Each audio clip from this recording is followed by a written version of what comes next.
We're back with Season 9, Episode 3, Uprooted. This is the episode in which the young six go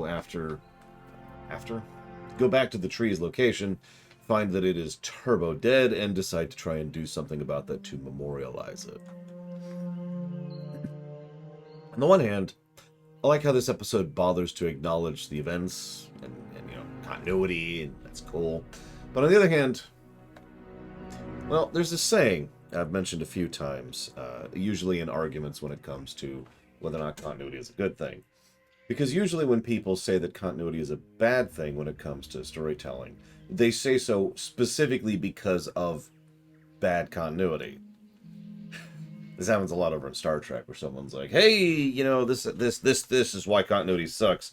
Point to stupid continuity. And I'm like, that doesn't... Okay. Hello, Raskor. Hello, Von Falkenstein. No Lore Week again. I mean, I could tell you about... let's see what happened last week. Let's see here. Nothing. Tencent is making an Avatar MMO. That sucks. Does that count? Does that count as something that's Lore Week worthy? No, it doesn't. So, anyways. Now, we start off in this joint dream sequence, which actually makes a weird amount of sense if you think about it. We've already seen how there's a joint dream verse, like a subdimension, if you will, and we know that Luna can go there regularly, and Luna can also drag people from one person's dream into another person's dream. In fact, we've actually seen this when someone else has Luna's abilities, where someone else can do the exact same thing previously. What interests me, though, is logically speaking, Luna would not be the only one with access to it. It actually kind of makes me wonder how many people would have the ability, if they desired to access the Dreamverse and interact with it and bounce between it and otherwise do stuff within it, right? Because this is one of those logical things, right? Like, you've introduced this thing, and it's not rules magic, so logically anybody with sufficient power, understanding, and or skill would probably be able to do the same thing. And yeah, it's probably a lot harder, like, for someone like Twilight or Starlight to be able to pop into dreams, but it's probable that they could do it. It's just for Luna, it's like breathing, because she's been doing it for a while, and she's a princess, so stronger and specifically aligned to the job. It reminds me of the way magic works with regards to unicorns in general. This is actually something that's been mentioned a few times, where unicorns can cast spells, but the only things that really come naturally to them is magic specifically related to their particular talent, right? Like, if you think about it, what Rarity does is just telekinesis, but she uses it at such a precise level that, honestly, most other unicorns probably couldn't do what she does when Rarity is designing, making, building, etc., right? Because Rarity is so used to those type of things. And yeah, she also has the repair spells, which she has used several times, too. And I'm sorry, forgive me for talking about the world building and the concept of the magic. It's just, I was kind of thinking about this because this is one of the first times we've really seen something like this, where something that's clearly been this person's domain is now being used by this person. And so it just got my brain going a little bit. Anyways, and yeah, Trixie's stage magic is another good example of this. This is also one of the reasons why someone like Twilight or Starlight is quote-unquote overpowered, because their shtick is magic. But anyways, moving on. So we have the idea of a non-Pegasi Wonderbolt, which also got me thinking, actually. Since we know, thanks to, Rainbow Dash, there's a whole very pony-specific, pony-centric history to the Wonderbolts, but that's in the past. And there's nothing really that indicates that you have to be a pony to participate in the Wonderbolts, right?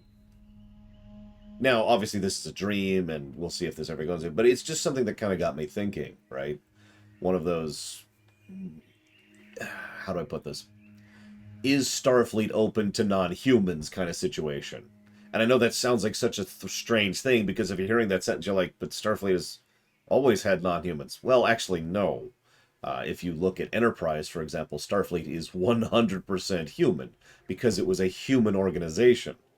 But it developed and grew into something else as it became an arm of the United Coalition of Planets, which later turned into the United Federation of Planets. And so you get the idea, right? Like, it's a cool idea to see that develop over time. Because, yeah, by the time TNG came around, Starfleet was absolutely a Federation entity rather than a human entity.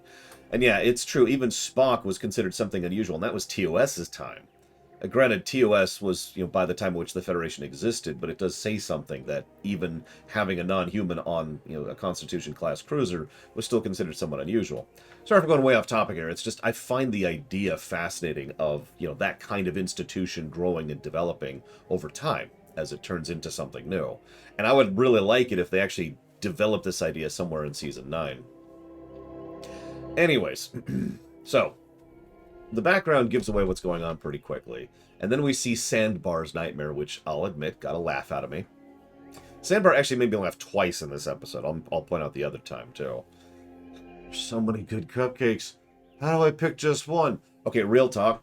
This is going to sound so pathetic. This one time I went to a fairly nice... Oh, yeah, we also see Smolder's dress. I went to a fairly nice restaurant. This was as a big celebration thing. This is a couple of years ago at this point. And it was this big thing. We were like, oh, everything's cool. Awesome. And while we were there, I decided to go ahead and grab a dessert. And I looked at the dessert thing, and it's like, oh, my God. Because there were so many good choices. What I ended up doing was I took a picture of the dessert spread, brought it to my niece, and said, here, pick one. Because I can't pick. So I feel you, Sandbar. I feel you. Actually, if you think about it, it also kind of says something about the nature of ponies, especially Ponyville ponies, and what exactly constitutes a nightmare for them. Yes, I did, Mr. Red. I'm not sure exactly when I'm going to make it go live. I could do it today.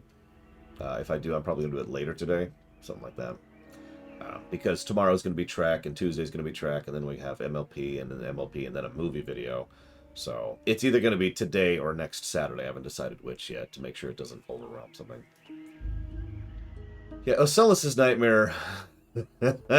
I'm pretty sure several people have had that one. And of course, Yona's is the classic, you're falling. I've never had that one, by the way, the falling one. I don't know what that says about me. It's just, I have had the Ocellus one. Like, one of the ones that really is funny, if I could just talk about this for 1 second. The way my Ocellus dreams usually go is I'm back at school and I have a test. But because it's a dream, I don't even know the class, where the class is, or what I'm studying for. So I freak out because in dream logic, which we've actually talked about in this very show before, it makes perfect sense that I have a test that's defined as a fact now. But I don't know what the test is on because all I know is that I have a test. So it's like, oh my God, what do? I can't even find the place. And I'm just wandering around my old schoolyard. My high school specifically. It's always my high school. Trying to find where my class is. It's Anyways. Yeah, I gotta go. Or yeah, I'm late for class. Actually, one that used to happen to me, this hasn't happened to me for a while, is so the way my high school did things was actually pretty complicated in terms of its schedule. We had hours, but not every hour was the same as every other hour. So some classes would be like an hour and 15 minutes, some would be an hour 30, and some would be more like 40 minutes. And then you would bounce around based on that. It was needlessly complex. I don't even know why they did it, to be completely honest with you. The relevant point is, though, you needed this little cheat sheet, which you'd get, and it would be a printout, and it would tell you what is where and when. So, one of the common dreams I used to have was, okay, it's time for third period. Where's my cheat sheet? I don't know what my third period is. What's my third period class? Ah! Go ahead, make fun. It's okay. Like I said, I haven't had that one in a while. Anyways. So, we have a shared dream first. Cool. And the tree, obviously personally connected to them. Yeah, okay. And, oh, that's awesome, a Bill's Nurture. I have some of those. I have actually had story ideas in dreams. In fact, I usually write them down. One of the things I do, I'm not going to play it for you, but I have on my phone here, I've got a little recording app where I just can record little sound bites. And I actually have several dream story ideas labeled here, including Hacker Mage, is what I labeled that one. And the Politician one, I'm not even sure what that one is. And of course, my personal favorite, MLP Trek, which is exactly what it sounds like. And I always record those right as I wake up. And because, I will not remember it when I actually wake up later on. Anyways, I should probably move on with the actual episode. So, I'm sure. I'm sure there is MLP Trek. I mean, there has to be, right? There's the two actually fit each other so well. I can't stop referencing Star Trek when covering MLP, like I have already done just a bit ago. I hope you like the Metroid run, although we're probably going to do another one when we get to the Metroid block, but that's neither here nor there. So the tree connects them. They're connected to the tree. Cool. Everything's cool. Then they go and they talk to them, and they're like, hey, what's going on? And something irritates me. So I mentioned bad continuity. Let's get back to why I mentioned that. I didn't expect to go off on the dream sequence. Spike, they're all like, oh my god, what's going on with the forest? And Spike says, don't worry, we got that under control. So what are you doing, Spike, to get that under control? They never say. They just completely, literally hand wave it. Like, nope, don't worry about it. Now, we can fill in the gaps, but it legitimately irritated me that they just so blatantly said, now we got it under control, and never even bothered to try and explain it. Now, of course, by the end of the episode, obviously we have a new solution, new tree. Okay, sure. But at least have a throwaway line. It doesn't even cost that much extra animation if you don't want to show something, to just have a line of, oh yeah, Star Swirl's been pretty busy, or we've got a rotation going, and that's why, and someone can say, oh, that's why Starlight is occasionally not in her classes, or something, right? Just something to indicate that, instead of just literally, nope. And yeah, like you say, it's been 3 months, so whatever. Moving on. So, this comes to an interesting scene here. I don't give a damn about the students, Ross. I care about me and good storytelling. Where's my good storytelling? Because I actually mean that. Sorry, I'm speaking facetiously, but no, obviously the students don't care, but I do. And actually, to be perfectly frank, yes, the students do care, because they're the ones who asked about that. The students, it was Silverstream specifically, said, oh my gosh, what happened? Oh my gosh, the Everfree Forest is expanding. Because they were the one worried about it. It's whatever. Anyways, yeah, apparently it's been a minute. Time is just lunging forward in season 8 and 9, which I'm actually kind of okay with, but at the same, because they're marking it. They're giving standards of time, so we know how much time has passed, and that's good. It's better than they used to do, which is when they wouldn't do anything at all and they just have episodes all willy-nilly. But I do like that they're showing that. Anyways, so then they go down to what's left of the tree, and they go see that. And Smolder makes a comment about wanting to hurt Sombra for this. That struck me briefly, because Sombra is in such a different weight class from the kids that's actually a terrifying thought. How many of you have played Final Fantasy VIII? There's this bit in Final Fantasy VIII where Rinoa, who is very low tier in terms of overall power, skill, etc., decides to go after a sorceress. At that moment in time, one of 2 sorceresses that exist on the planet. If that doesn't get across the idea, the point is that she is as high tier as it gets for that setting. You can imagine how that goes. In fact, it's actually a legitimately terrifying scene, specifically because of the fact that this nobody, double emphasizing how low tier she is, decides to go after one of the highest tier things. It's a horrifying scene, and it's played like a horror movie, as it should be. And that's just the first thing that went into my mind when I thought about that. Because yeah, obviously she's mad, and I get it. It's just for some reason I had to mention that idea of the young six being like getting themselves all psyched up. Yeah, we're gonna deal with this. Oh god, it's Sombra. And that was just, if they were lucky, if they were fortunate, the young six would merely be mind controlled into being his slaves. Sombra was pretty terrifying. So, anyways, just random commentary. So they decide to go ahead and emanate friendship between them in order to heal it. This doesn't work. Idle comment. Why doesn't this work at all? Because it's an interesting thought, right? Now I have a theory about this. I just want to pop that question there really quick. Hi, Raven King. Yeah, no, it makes a degree of sense that if they just emanate friendship, it might work. Now, it doesn't work because that's Well, I'll get to it. So they're like, okay, no problem. This is when Thorax shows up. And Thorax is like, hey, what's up? And, no, listen. Ocellus can't come back. She's on a dragon quest. I thought dragon quests were for dragons.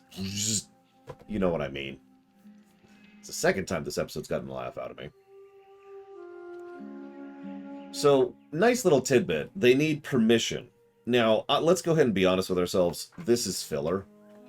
But filler is not necessarily bad, speaking of Star Trek. Another thing I used to bring up a lot when it comes to Star Trek is good filler versus bad filler.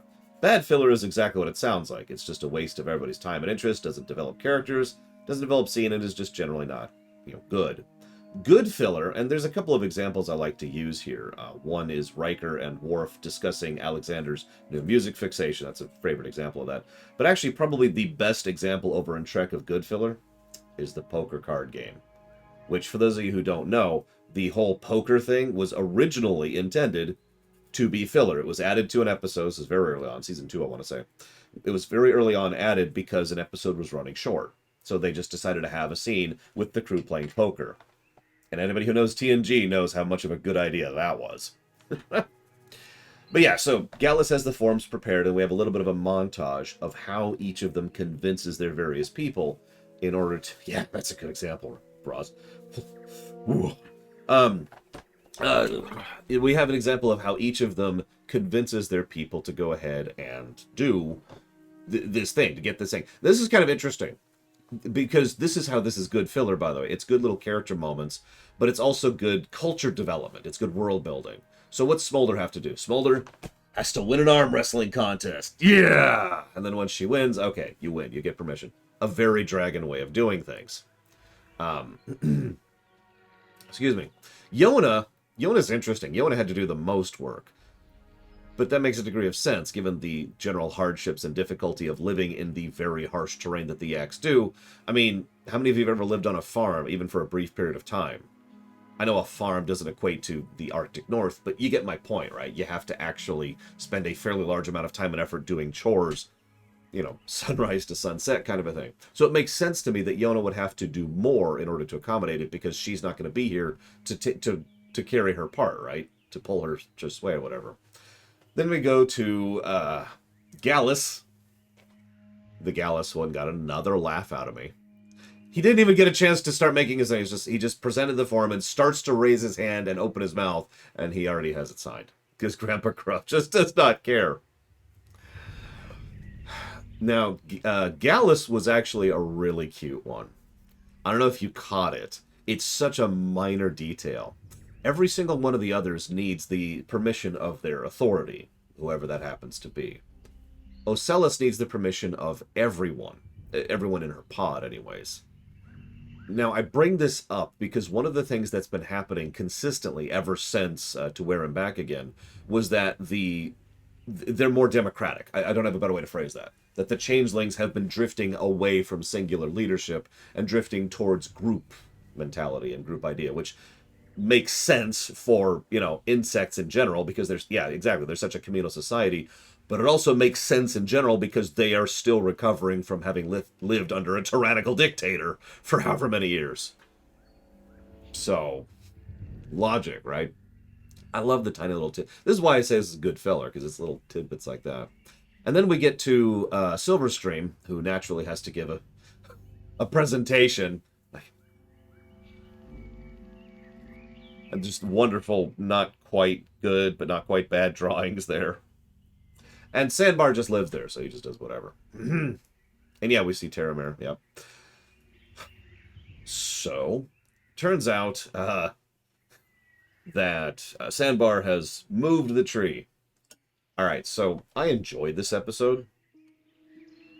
But let's be clear. This episode is a very good example of a dumb premise. Because there's really only 2 reasons why this episode happens, and both of them are stupid. One is because Sandbar doesn't mention that he just moved the tree into a wagon, like right over there behind a rock. And I was just I actually went back and rewatched the scene where he mentions he cleared up the tree, and at no point did he even bother to try and explain himself or say it in any way that doesn't indicate that the tree is gone. He could have just been like, yeah, no, I moved it over there. No, nothing. Problem number two, even when called the task on it. Problem number two is Yona has a brain, and instead they all argue. This is followed by what is effectively another section of filler until Yona has a brain, and then they all listen this time. These 2 points are, let's be honest with ourselves, stupid. They are there to service the plot. This is Cloud Effect, exactly. A decent episode with some decent character stuff and some decent culture stuff helps to bolster it. But this is kind of a stupid episode, and we should at least acknowledge that. Yeah, there's a lot of idiot balling, to just use the proper term there. Let's rewind a second. So, they decide, how are we going to do this? We need to develop it. We need to honor it. Now, this is part of where the episode works. Each of them has their own idea of how it should be honored, which says a little bit about them and their mentality. So, Silverstream thinks they should make artwork to kind of demonstrate and present it. Galler thinks they should have a museum and turn it into an attraction. Smolder thinks they need to have a big and imposing monument. Ocellus thinks they need a peaceful place of reflection. And Sandbar wants to grow a new tree and just have this be, another tree to represent the previous tree.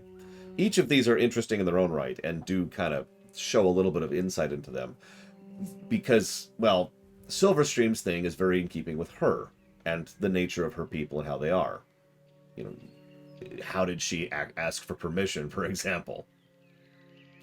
Galler's makes perfect sense for a hippogriff. We want to turn this into an attraction where people can be, happy and loud and get kind of fun and go through it. Because I don't know how to explain this in words, I realize. It makes perfect sense to me that kind of carnival approach would be the thing a hippogriff would do, especially a hippogriff who's trying to get away from the dour mentality of the hippogriffs. Kind of a Pinkie Pie pushing too hard the other direction kind of a thing, right? So, and, exactly, it would make money. It's the only one of all the options that it would actually be able to sell. You could sell tickets. You notice the little mugs with the harmony symbols, each of the symbols of friendship on it, and, whatever they are. Griffon, flying thing. That's what he is now. He's a flying thing. And we noticed there's things of popcorn and little candy and all stuff. So yeah, no, that tracks for whatever race he is. Then we have Smolders. This is just a duh. Smolder's just going to take a rock. Actually, the final result of the tree actually looks pretty good, so credit on that. But, take a rock, carve it into a shape, and it'll be nice, big, and imposing as a... Yeah, duh, right? I don't even have to make that point. Naturally, Ocellus's thing is literally just a reflection of what she does back then. In fact, she even mentions that she got the idea from, and I wrote it down here, the Feelings Forum. So we're going to just have a place of tranquility and positivity, very zen kind of a thing, right? And then we have, I guess that's it. Oh yeah, Sandbar, who's an earth pony. What do earth ponies do? I mean, they do a lot of things, but earth ponies are most venerated and most known for the last 1,000 years or so for their ability to grow. So, yeah, no, all of this makes sense. Then, Yona has a brain and nobody listens to her. Ding. Negative to story. And then we get to, the shenanigans part of the episode where each of them tries their thing and we kind of bounce between them, and then eventually they'll all fail. I will admit the second time Sandbar got a laugh out of me was when he put the sound blockers on the tree. So then we cut to the museum and we find out that the tree was grown from the tears of the basilisk and tended day and night by pony magicians. I want to talk about that for a brief moment, if you'll forgive me. Because someone says, hang on, none of that's true. And his response was, so? Honoring the tree means giving it a great story. And, my version makes more sense, or my version's better. I've heard actual historians argue for this. So, nowadays, what we tend to consider history is, a retelling of the past, a way to try and track that. So how many of you are aware of, how many of you are history geeks, I guess would be a better question, because it didn't used to be that way. In fact, that idea was considered new and unusual. I'm not sure of the exact range, but it's somewhere around, I want to say, 80-ish BC, something like that. But I know that's a ways back, but that's when that idea of actually recording history kind of was seen as a weird and radical thought. Because most, and this is one of the reasons why so much history, especially the further back we go, has so many asterisks attached to it. Because for a long period of time, up to and including the last century, some historians think that the whole point of history is to write down the intent, not the facts, the intent of what happened. And the difference, the distinction there, this is kind of a priority list thing. The distinction there is you can retell it however you want to get across a point. It doesn't matter if this person is there or that person's there or this has to do with that or whatever. All that matters is this is the result of that. And so they would try to do that. So we can guesstimate based on archaeology, based on evidence, based on who was writing what and where, what was actually happening. But it's all just a guess because we don't know. Because they didn't write it down. Nobody recorded that, etc., etc., yeah. So this is, and I have heard modern historians amongst the various historian geeks that I used to circle around the circles thereof argue that this is still true. That nobody needs to know that this happened and then this happened and then this happened and this happened. That's just too dry. Nobody cares. In order for history, and now, obviously I disagree with this. Let me go ahead and start with that. But the thought and mentality as it was described to me was you want history to be remembered. That most historian geeks agree. History should be remembered. So the idea here was make history more interesting so people actually learn it and understand it and take it forwards. Now, in my opinion, that doesn't work for the same reason that we shouldn't hate Actiblizzard for wearing pink. I know that's a weird jump, and some of you probably didn't hear my pink speech a few months ago. So let me go ahead and reiterate that really quick here. Actiblizzard has done some really scummy things in its history and its existence, and a lot of that has come to light within the last year.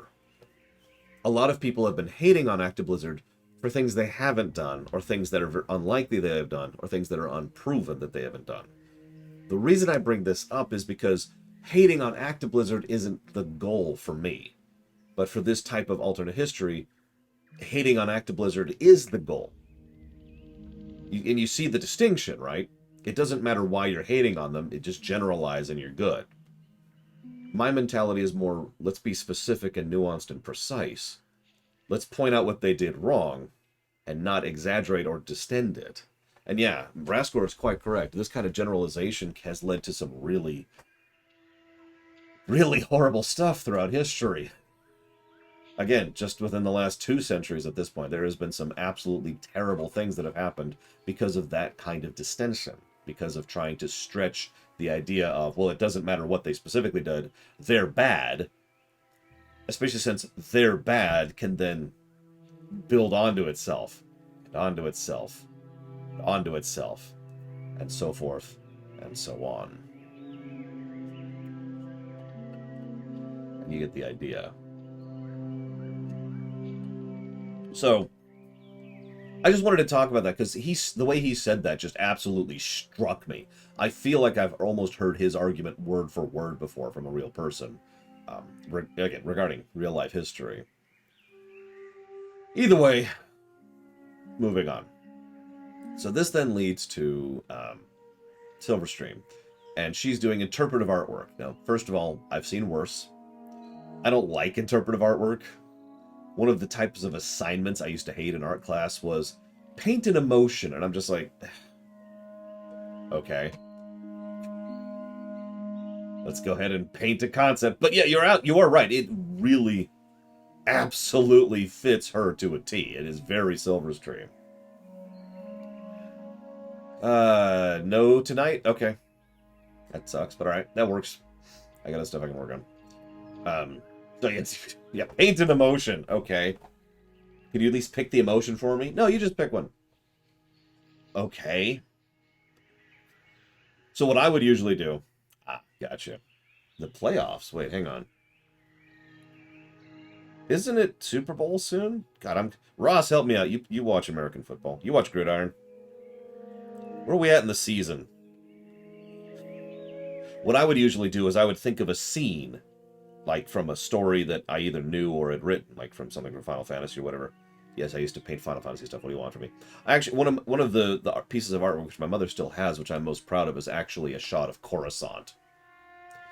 Go ahead, call me out. I don't mind. What I would do is I would think of a scene and then I would paint it in a specific style that implied an emotion, and then my teacher would tell me that I didn't get the point of the assignment, and she's right, I didn't. I'm trying to paint something here. No, sorry. It's very Silverstream.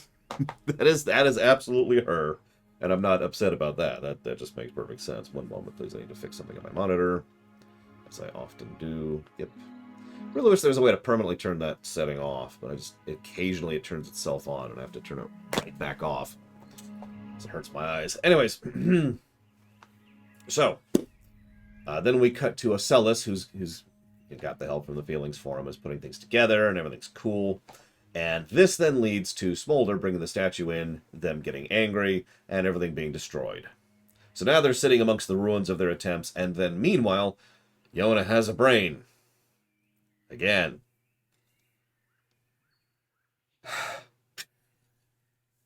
Now, hang on. Before we get to Yona's favorite line, let me tie back into my historian speech. So, Yona says, we need to remember not for what it was, but for what it is.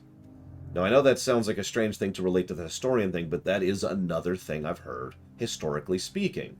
That it's not necessarily the opposite of the previous idea. It's more the idea that we need to understand why things happened, because those patterns, for lack of a better word to put it, the patterns of how things develop still exist. You know, patterns of human behavior and culture and politics and economics and all that stuff. You know, history repeats, blah, blah, blah. Those who don't remember history, blah, blah, blah. You get the concept. And so the idea of remembering things for as they are, concepts for as they are, is a very common thing I hear amongst historians. I'm not going to go down the rabbit hole on that one again. Let's just move on to the quote everyone in chat's already talking about, which is, of course, Yak knows things not forever. That's why smash and rebuild. That is so Yak. I don't even know what else to say about that. That is such a Yak mentality and fits them to a T, especially as we've been seeing them pretty much from Season 8 onwards. Very, very, very accurate and very apropos for who and what they are. It is an interesting mentality. It's admittedly not one I personally agree with, but let's not get into that. The point is that it's fascinating when it comes to it, because the whole point is that they don't really assign a permanence to things. Let me put this another way. If a Yak was playing Dark Souls, it would never occur to them to reignite the flame. Because why would they? If we had a Yak instead of Jackass, I'm not going to name his name for fear of spoilers, then we never would have had Dark Souls 1 to begin with, because he never would have tried to artificially, elongate the flame, and instead he would have just been like, well, that's done, moving on. Because that's the Yak mentality. So you can see the logic there, and yeah, it does very much fit them and theirs, especially tying back into what I said earlier. They live in a fairly harsh and terrifying environment, so most of the stuff they build is probably literally impermanent. A theory I've had for a while, which I have no proof of whatsoever, this is probably just straight up headcanon, is that Yak-Yakistan, specifically the township that they show several times, isn't always there and doesn't always consist of that. Like, walls break down all the time, or maybe they move it a little bit over here because they have to, or whatever, right? Yeah, exactly. The nomadic kind of thing. Again, I have zero proof of that. It's just something that has occurred to me a few times. So, Yona has brain. Everything's cool. We get a good line. And then Sandbar, we reveal that Sandbar had an idiot ball earlier. Now, we're done with all the idiot balling, so that's nice. But they work together like you do, and they have a song. Is this the first Young Six song? I think it's among the first, but I don't recall them doing a song prior to this. Okay, it is. Okay, that's what I thought.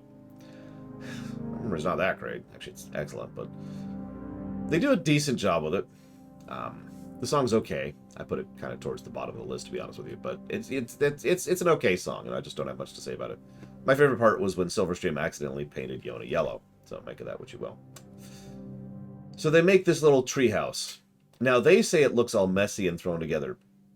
Allow me to disagree with that. It actually looks pretty legit. They do a decent job with it. Putting together this little piecemeal thing. And they even flat out say, yeah, it's thrown together of different parts, just like we are. Yeah? Maybe my sense of aesthetics is weird. I don't know. Of course, this is my first thought is this is probably a new toy. And then seconds later, the new tree grows, and I'm like, okay, that's definitely a new toy. Yep, nope, that's how that works. So the tree grows and expands. This, of course, as usual, makes perfect sense, right? The tree itself is in many ways an aspect of harmony, originally from the seed given by the people, developed by the very concepts which have slowly morphed over time thanks to the princesses, and then the main six, and then the young six. Yeah, no, it makes absolutely perfect sense that the tree would literally be expanding because harmony has literally been expanding. I don't even have to explain. This is not a metaphorical. This is a literal expansion. The pattern has developed and continued to spread. So it makes perfect sense that the tree would follow suit. I also like the idea that Twilight felt the eruption of magic from the school. In fact, honestly, most people would probably feel something like that, you know, if they were even remotely attached to magic. I kept waiting for Starlight to show up. I felt something! Don't worry, it's okay, we got this. Like, you could turn it into a gag. Star Swirl shows up. I felt something! It's okay, we got this. Princess shows up. I felt something! It's okay, we got this. I do like that it isn't a reset button, too. It is a development, as such things, if I might be so bold, should be. You know, things have moved forwards. Things have not gone back. That's the whole point of that.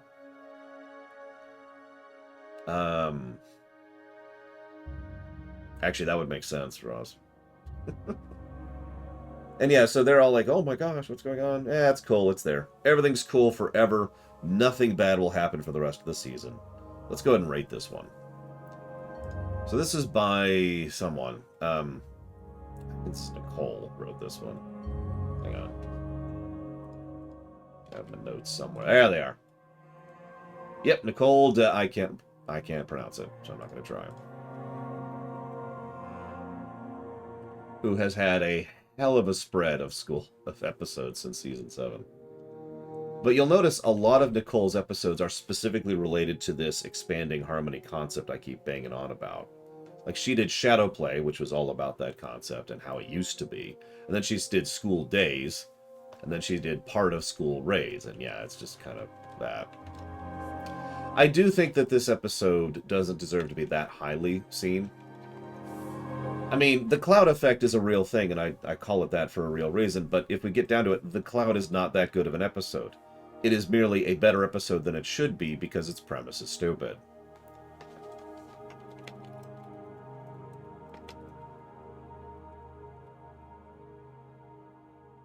I would say Orange is the ceiling here, but honestly, you're going to have to talk me up to Orange.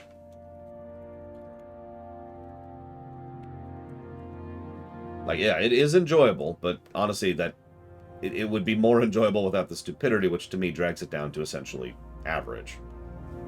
There are good character moments, and there's great world-building moments, but that's what drags it up to yellow, if that makes sense. So...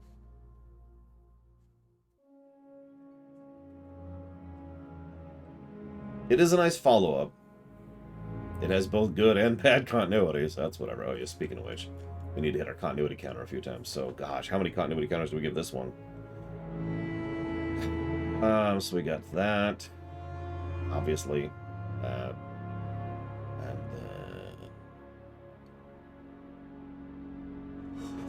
let's go with 4 continuity counters for this one.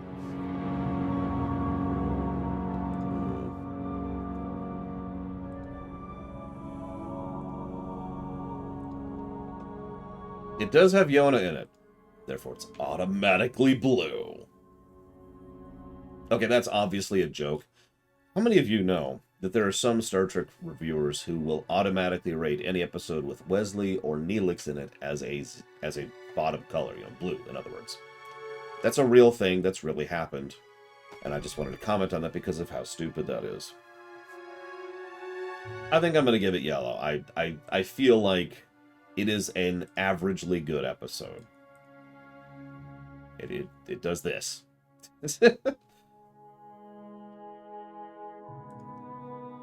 Even for... yeah, you get the point, Ross.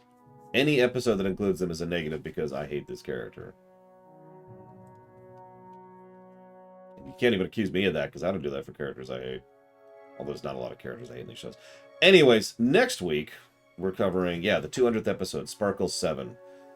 All I know about it is that it's the 200th episode, so we'll see what we think of this one in about 30 minutes.